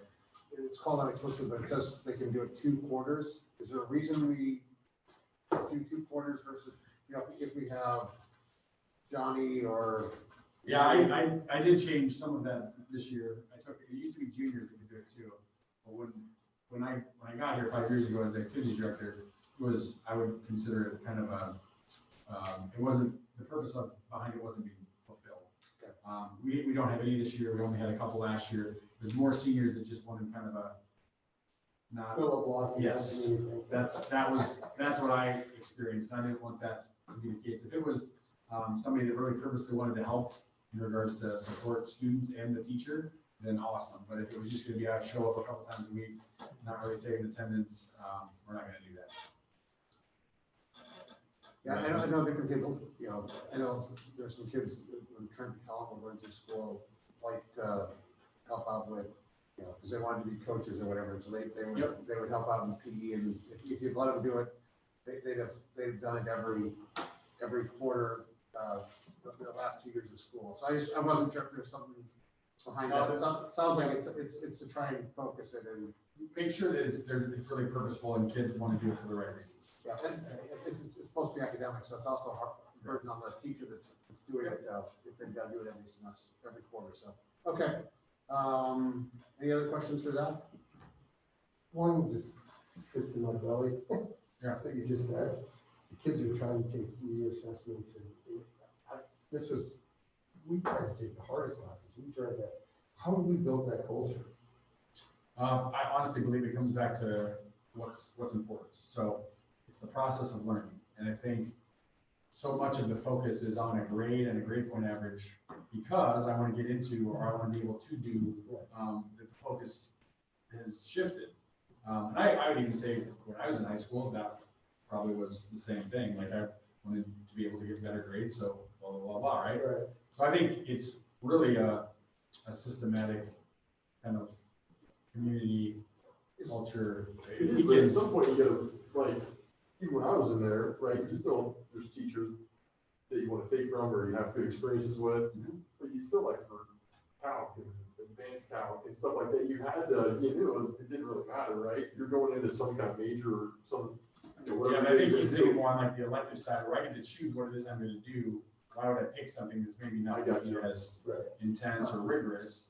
I think it comes back to the GPA and getting an A as opposed to getting a C- in a class that is really going to. Well, I'm actually preparing more for college training. Or whatever, not even college, just again. Or whatever, your next level. Right, so working hard. So I think this is a bigger issue than just electives. I think it truly is about the process of learning and embracing that as a student, as staff, as parents, as all of it. And I don't know if that can happen until we get rid of grades. Well, I hate to go to that question, but is there, in Iowa, in college, we had, as an engineer, I had the option, I had 2 pass fails that I could take. And I could only take them on elective classes, and you're only allowed 2 electives. So, that's how, I think that's how it's historically been here too. It's not been a core, you can't do that with core classes, as far as I am aware. We made one exception last year with the student had a 504, but that was based on accommodations too, so. So I guess there's a question, sometimes you may be able to encourage them to take electives that are harder if they can take them as pass fail. They don't affect GPA. The other question I had is, my brain is a little muddled because it's been a few years. I have this vague recollection that when I was in high school, if you took an AP class or took a college level class, that there was a GPA bump, so you didn't. So if I took AP physics instead of regular physics, that my GPA wouldn't take as much of a hit. I don't know what common practice is anymore. If that's still common practice in other districts, I don't think we do that here. We don't. Is that common practice in other It districts? wasn't in the other 2 districts that I've been in. I haven't checked with any of the Walnut schools to see if that's the case or not. It's just one of those things where it was a way of trying to. I've seen them weighted differently. Well, is it how someone can get the 4.33 or, yeah, you see those that are way above? I've seen them. Yeah, and if that number was capped, you could get no more than an A plus though. So if you had A plus, you were still getting an A plus, so it's capped at 4.33. So if you were that student who was gonna get an A plus in AP calculus, you were still gonna get the 4.33, not the higher grade you would have gotten, but, I don't know, I push that back on the staff to figure out what is a strategy for how do we incentivize students to And how do try we to help? learn as much as possible, and how can we help with that? Right. What's our role in that? So, I'm going to move on, if there's no other questions. Strategic plan is attached. Davis, anything you want to say? Is this the trip to Costa Rica? No. Just checking, making sure. So, just to reference that, so originally, I noticed the attachments are still on there for the trip to Costa Rica. Originally, we were gonna have it as an informational item just to ask questions back and forth. I'll take them But off, we have my enough, apologies. we have enough questions that Or we move on. decided we're just gonna wait till next month to do as an informational item. And I saw the attachments are still left on there, but, I'll take them off. It's not It's- until the next year, right? yeah, 2022. And so, Next They Thursday. just, I think if they get a May, or is it May? if I they- think it's April, they have April, to they like get- start paying If they already. start, if they Well, get registered by April, there's a discount. Yeah. So that's why, Martine wanted to kind of get rolling, but there are some questions, especially with COVID and some things that, Mhm. we probably need to get answers to before we move forward. I have removed them and we'll attach them Okay. next month. so yeah, sorry about that, but it's No, really confusing if you're going through the board agenda. Yeah, We that's my decided to fault. pull it, so. Strategic plan, are there any? Just know that, we have our goals, they've remained the same the past 4 or 5 years. What changes basically is our actions. As we accomplish new things, we kind of push, or we raise the bar even higher as we get deeper in these. Know that our momentum might have slowed down in a few things because of COVID, we shifted a lot of focus, but we are still making progress in many of these. Still doing GBC work as far as the academic portion, still doing the GBC work. We're making progress with the blended and personalized learning. We've had math here. You can see the writing with the personalized. Open ed resources, math department's been working very heavy. The January PE was open ed resources.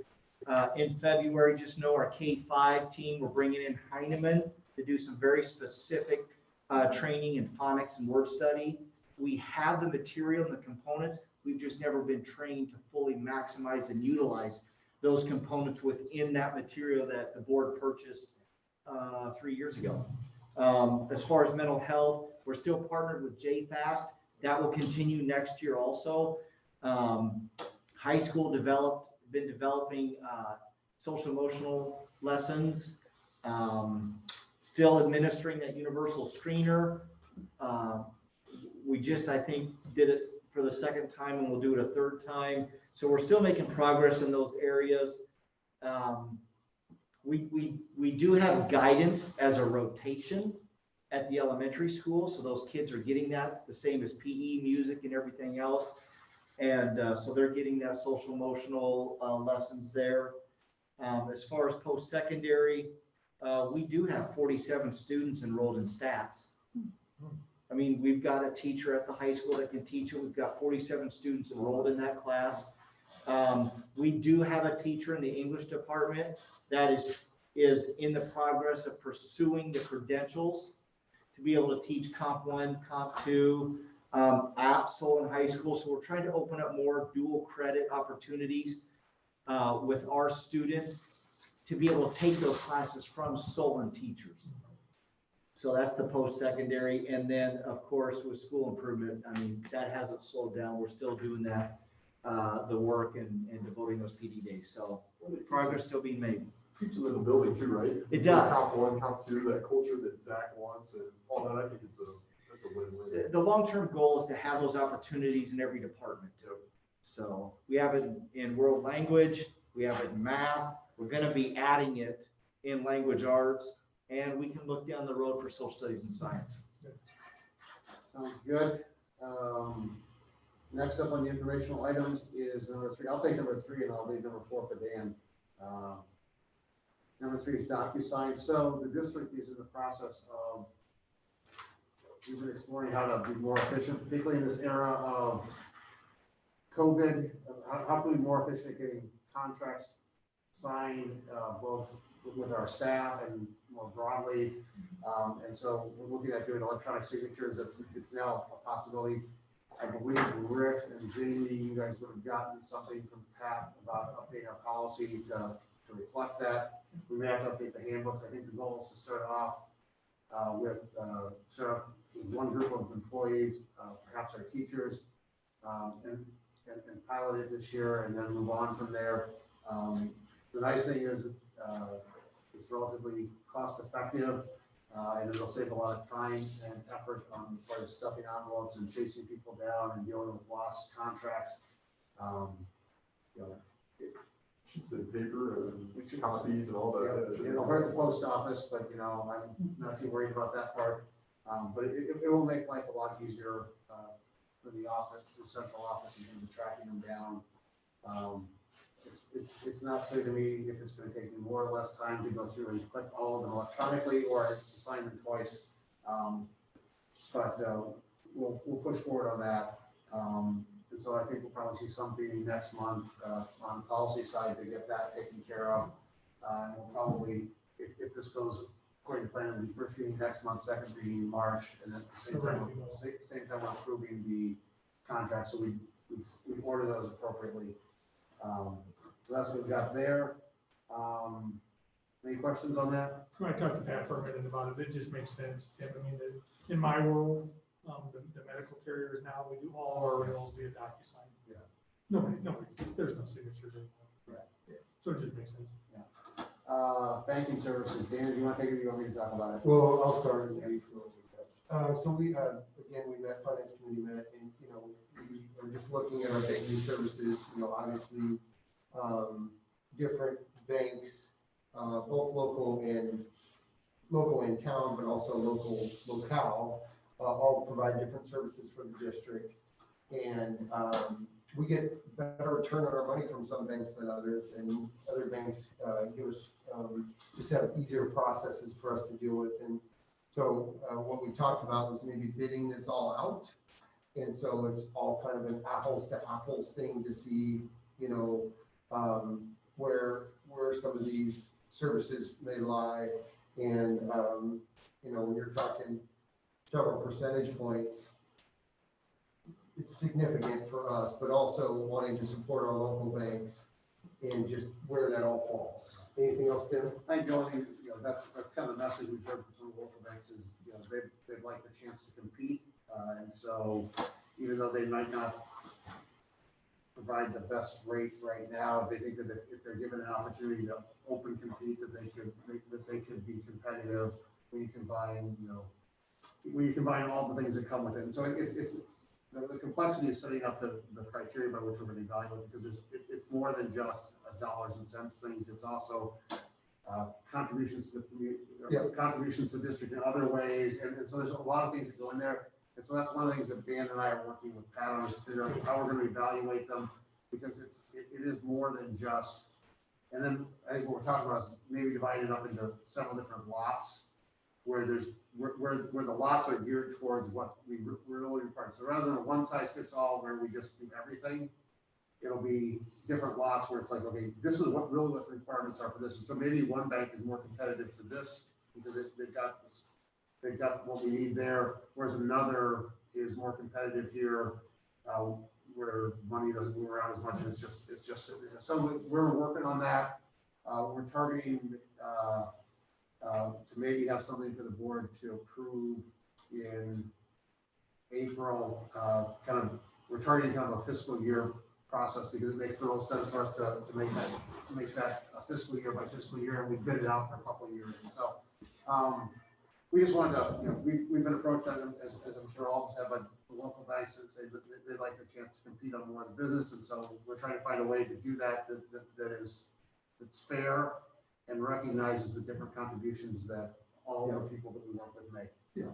And I appreciate that. I mean, that'll be a challenge. My fear was that, I mean, you can open up a can of worms here. Oh, for sure. And all of a sudden some bank from Timbuktu comes in with some unbelievable, and then you're like, now what do we do? Well, that's a good question. Right now, the way we've got it laid out is that the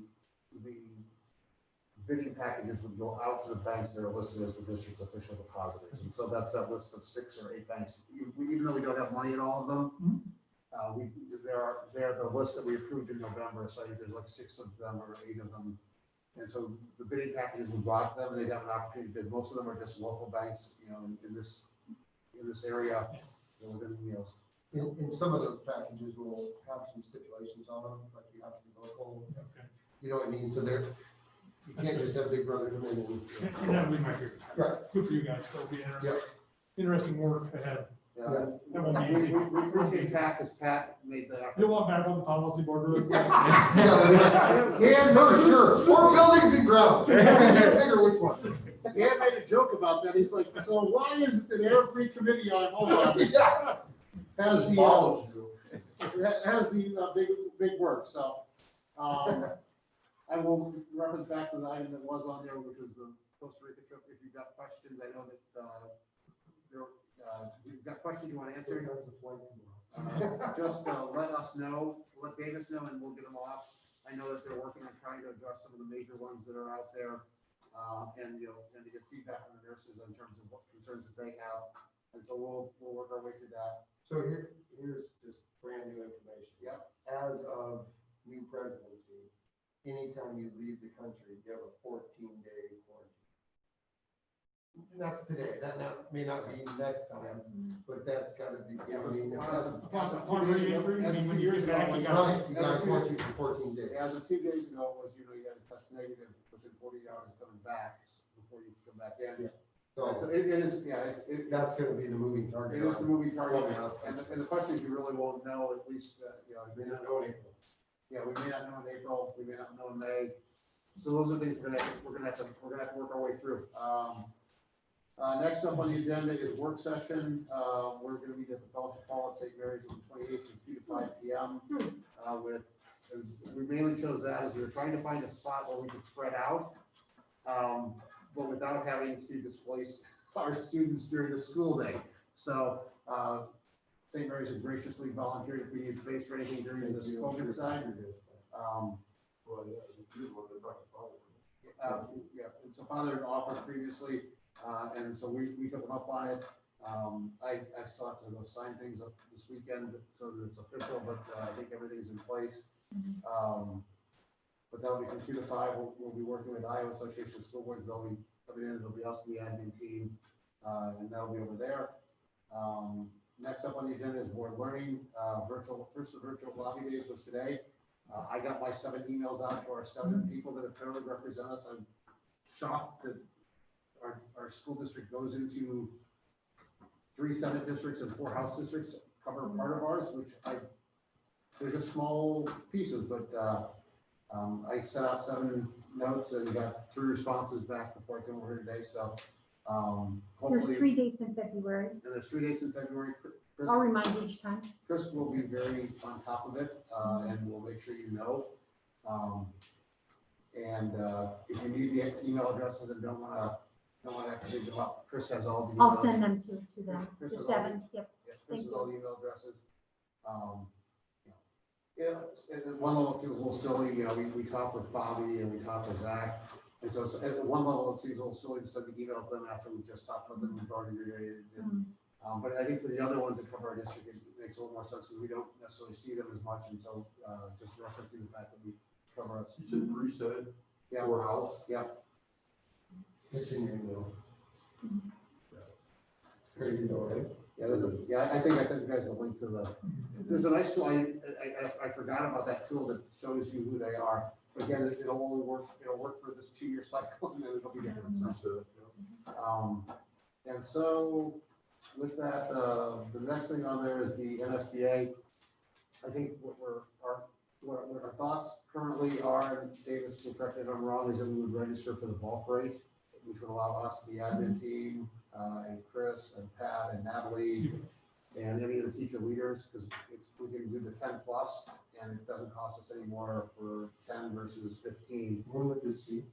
April 8th through the 10th.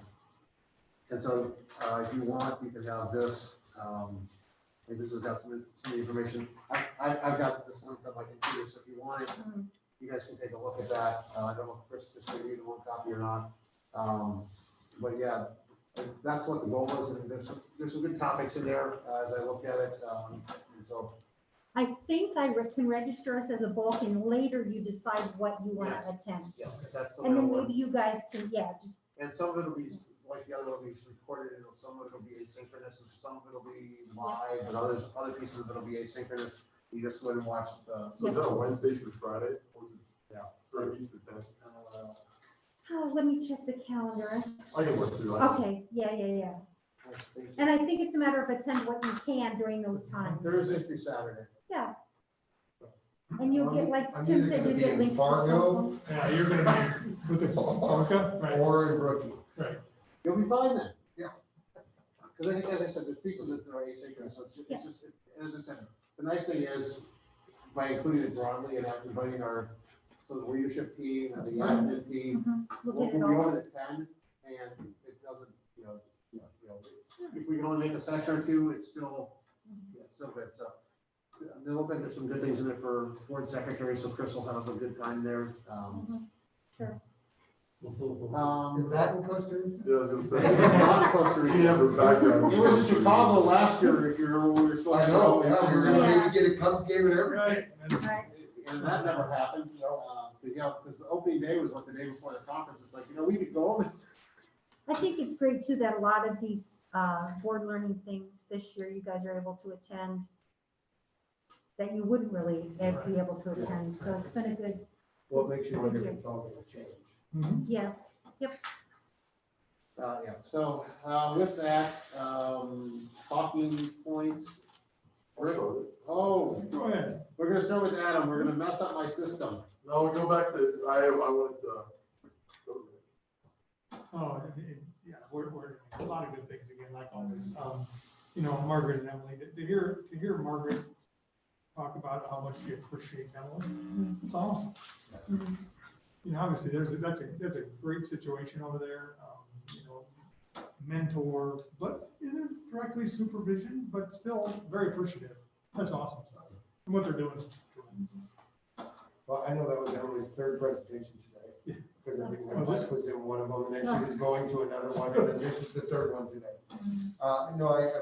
Back to that same situation, I just appreciate the fact that we're seeing where kids are. Yeah. We're meeting them where they are, and we're moving them forward.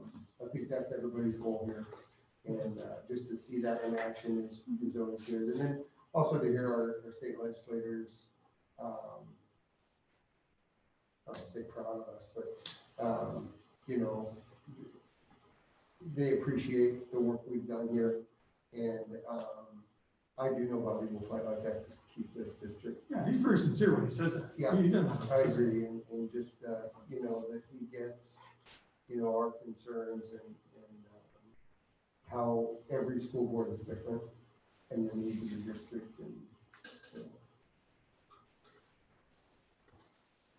Yeah, no, I just, kind of piggyback on that, I thought Bobby it's always good to listen to him, and he really does listen.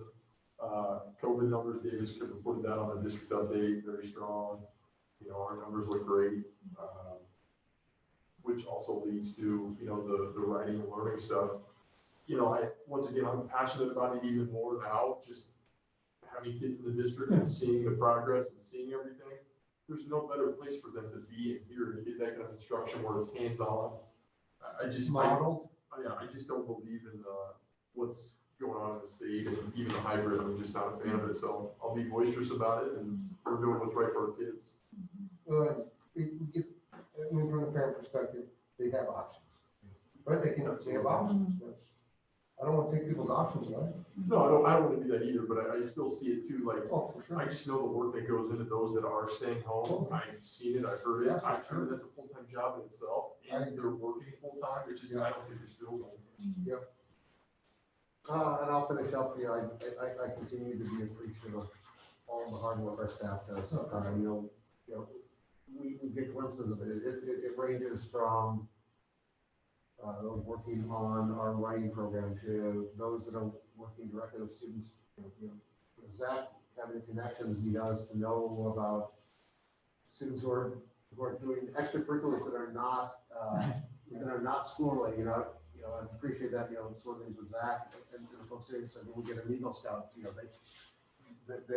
make an effort to reach out to them and congratulate them. So it's not just about those extracurriculars that are in school. And it's even our central office staff, they stay on top of things, it's perhaps being creative about how do we create a more efficient system and move things forward. I think, it speaks to the culture of the district, and it's about making this district better for our students, better for our employees. And that's what we always want to do, is we want to keep moving that ball forward. And I think the fact that everyone is kind of engaged in that, I'm just really appreciative of all the effort that everyone makes, and that's my takeaways. And that's kind of the overarching theme of everything we heard today, is everyone's pushing to do what's best for the district. So. With that, sorry, I've got one more thing that falls under the next board meeting is Thursday, February 18th, 2021. And I know, I see the note, Okay, we are supposed to, so as per our normal tradition, we are supposed to do a work session at 5 o'clock to tour the buildings. Our buildings are still technically closed to visitors. It could explain to me that we are not visitors. That's all well and good. I want a sense from the board about whether or not we want to do a walking tour of the buildings or if we want to punt on them for this year. I'm not opposed to it, if you had a priority of which building to go to, is it Lakeview, is it? I think, Davis, you had an order that was, the principals had set up when we went through this, because we wound up punting on it, or maybe that was from last spring when we punted on it, because we were supposed to do it starting after COVID last year, and, so we have not done it in a while. This was kind of a trade-off where we didn't move the board meeting around to different buildings, that you're ready to just do a walking tour and then come here for our board meetings. What I worry about is it just adds extra bodies in there. It's very valuable. I think we get the reports here. I like to get out the buildings, but at the same time, I don't want to create extra workload for our principals, for our custodial staff. I just want to get a sense from you guys about what your thoughts are. Brian's gonna present in February on the facilities, and I know that the tour was way beyond facilities, I get that. But let's just see if he has a building that he thinks would be good for us to go see. Maybe he's done some things. Or any part of the facility we haven't been in, or, you know what I mean? I agree. And I guess the other option would be to, if we don't want to do it this way, we could do a facilities tour on a Saturday, and we could just do a work session. We could go building to building and go around, or do it on we could do it later in the spring on an in-service day. We could just work and make it. So let's check with Brian. Summer we can do it, they can So let's. I hate to leave that. I think it's good to go and see what's going on. I agree. Well, I like seeing because we get to see some of the classrooms, we get to talk to some of the teachers, because there's always a few teachers hanging around until 5 o'clock. Kind of the building more so than other buildings, but, it's, so Davis, it looks like we will not schedule one for February, so. With that, I will entertain a motion to adjourn. Motion by Oscar. Second by Coons. All those in favor signify by saying aye. Aye. We are adjourned unanimously. time is 7.